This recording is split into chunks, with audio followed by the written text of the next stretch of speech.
سلام قدرمن دوستانو، په دې هیله یم چې روغ جوړ اوسئ. نن به تاسو ته په دغه ویډیو کې دا در زده کړم چې څه ډول کولی شو د علي بابا ویب سایټ څخه د پروډکټس یا کوم محصولات چې هلته دي د هغې ویډیوګانې او یا هم عکسونه ځان ته را ډاونلوډ کړو. د دې کار دپاره موږ راځو ګوګل کروم براوزر ته. ګوګل کروم ځان ته خلاصو او له دې څخه وروسته چې کروم خلاص شو دلته راځو، ورته لیکو چې کروم ویب سټور. صحیح ده، کروم ویب سټور ځان ته خلاصو. صحیح ده، یو پلی سټور لرو یو کروم ویب سټور لرو. راځو کروم ویب سټور ته د اول لینک دی دې باندې کلیک کوو. دا موږ سره د کروم ویب سټور ده. صحیح ده، اوس دلته غواړم زه د علي بابا ایکسټنشن پیدا کړم. زه ورته لیکم چې علي بابا ایکسټنشن، سمه ده، او دا ورته څنګه کوم سرچ کوم. چې کله مې سرچ کړو ګورې دا موږ سره صحیح او اوریجنل د علي بابا ایکسټنشن ده. دې باندې کلیک کوم.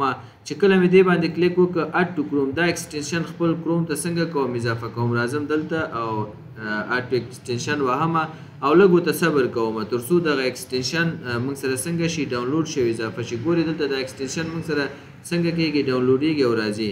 نو موږ به دلته کلیک وکړو. ګورې علي بابا ویډیو اینډ ایمیج ډاونلوډر دغه ایکسټنشن موږ سره څنګه شو اډ شو.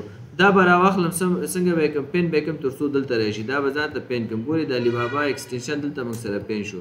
نورو څه کار کوو، راځو بل ټیب خلاصو او دلته راځم علي بابا ویب سایټ اوس خلاصوم. صحیح ده، دا اوس ما سره فرض کړه علي بابا ویب سایټ شو. لږ به ورته صبر وکړو تر څو د علي بابا ویب سایټ موږ ته خلاص شي او د مخکیني ټیبونه به ورته بند کړم.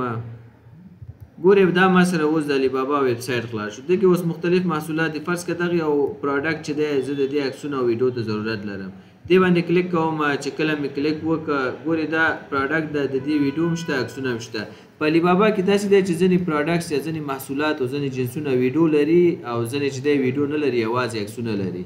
نو دا هم ویډیو لري هم عکسونه لري. زه غواړم دا څنګه کړم، دا ځان ته را ډاونلوډ کړم. دا عکسونه او ویډیو یې څنګه کړم ځان ته ډاونلوډ کړم. خیر ګورې دا عکس دی، فرض کړم په همدې پروډکټ باندې کلیک کوم. ګورې موږ دلته دوه میسجونه راکوي، ډاونلوډ ایمیج. له دې ځای هم کولی شو. که دلته علي بابا ته راشو ګورې دلته هم ډاونلوډ مین ایمیج، ډاونلوډ پروډکټ ویډیو، ډاونلوډ سلایډر ایمیج. لکه دا ټول هر څه چې ډاونلوډ فقط کلیک پې وکړه ډاونلوډېږي. خو زه ورته دلته کلیک کوم ډاونلوډ ایمیج. دې باندې مې چې کله کلیک وکړو ګورې د دغه پروډکټ ټول ویډیو او عکسونه هر څه موږ ته دلته ډاونلوډ کېږي. تاسې ورته وګورئ دلته ډاونلوډ روان ده. منتظر کېږو تر څو موږ سره مکمل ډاونلوډ خلاص شي. ګورې دلته دا اوس ډاونلوډېږي. ګورې دا ما سره ټول ډاونلوډ شو. اوس چې ډاونلوډ شو راځم د شو ان فولډر دې باندې کلیک کوم. دا به ټول ماته یو فولډر کې وښیي.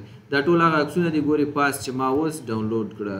په همدغه شکل باندې د هر پروډکټ کولی شو موږ تاسې عکسونه او ویډیو چې کوم په علي بابا کې ورکړل شوی ډاونلوډ یې کړو. دلته فرض کړه زه راځم الکتریک بیک دغه ځان ته سرچ کوم. چې کله مې سرچ کړه فرض کړه ورته وایم دغه بیک زه غواړم چې ویډیو او عکسونه یې ځان ته څنګه کوم ډاونلوډ کړم. ګورې دا ما سره پروډکټ عکسونه او ویډیو تیار شته. زه همدغلته سمپل کلیک کوم ډاونلوډ ایمیجز. دلته مې چې کلیک وکړو ګورې دا ما سره ټول دلته ډاونلوډېږي. اوس ډېر سمپل او ساده طریقه ده او ډېر ګټوره طریقه ده، ځکه دا کوم پروډکټس چې په علي بابا کې دي دوی په منظم شکل باندې عکسونه اخیستي دي او شفاف عکسونه دي او ښه ښکاره کېږي. نو موږ به ورته صبر وکړو تر څو موږ سره د دغه پروډکټ ټول عکسونه او همدا ډول ویډیو ډاونلوډ شي. ګورې زموږ ډاونلوډ مکمل شو. اوس راځو اوپن ان فولډر باندې کلیک کوو.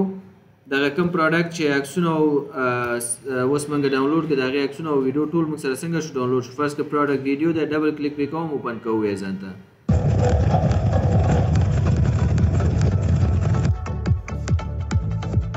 ګورې دا پروډکټ د ویډیو او دغه هم عکسونه دي.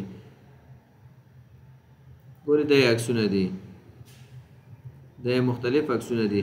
نو په دغه ترتیب باندې کولی شو چې د علي بابا ویب سایټ څخه موږ تاسې د مختلف پروډکټس ویډیوګانې او عکسونه ځان ته را ډاونلوډ کړو. ولې شرط پکې دا دی چې تاسې به د علي بابا ایکسټنشن لکه څنګه چې ما تاسې ته طریقه وښودله په دغه شکل باندې مخ ته لاړ شئ، ایکسټنشن اډ کړئ او بیا یې پین کړئ ځان سره. نو تاسې کولی شئ چې دغه کار ترسره کړئ، ویډیوګانې او عکسونه د علي بابا نه ځان ته ډاونلوډ کړئ.